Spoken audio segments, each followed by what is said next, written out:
Gabby Petito's family shares the realization they came to nearly 3 years after her death.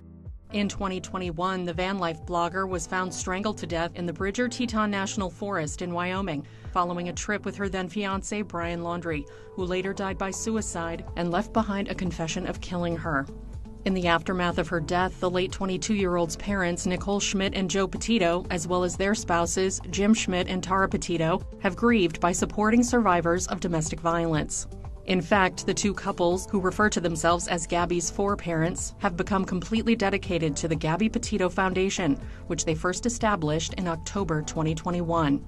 Nicole, who heads the foundation, explained at CrimeCon Nashville June 1st per People magazine, "We have to prevent this from happening to other people. It keeps us strong. Gabby works through us. We can't not do it. We have to move forward and change the world together."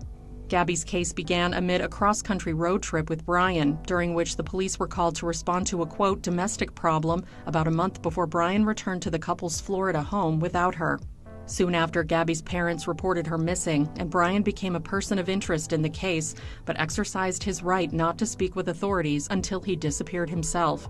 In October, police found remains in a Florida park, later determined to be Brian, along with a notebook where he claimed responsibility for her death.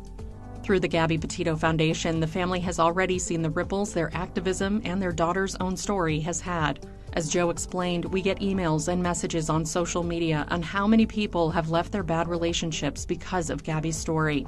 Meanwhile, Jim, who focuses on emergency workers' domestic violence response training through the foundation, noted that it has been overwhelming to see just how many survivors are out there. The 42-year-old said, "It really made us come to the realization that they need a lot of help out there. If we can just help one or two along the way, it goes a long way." Gabby's foreparents even admit that they've been able to work through their own grief through the foundation, which they also note has brought them closer together since Gabby's September 2021 death. "We lean on each other one day at a time," Joe admitted. "We are all in it together, and the more we help, the more it makes us feel better."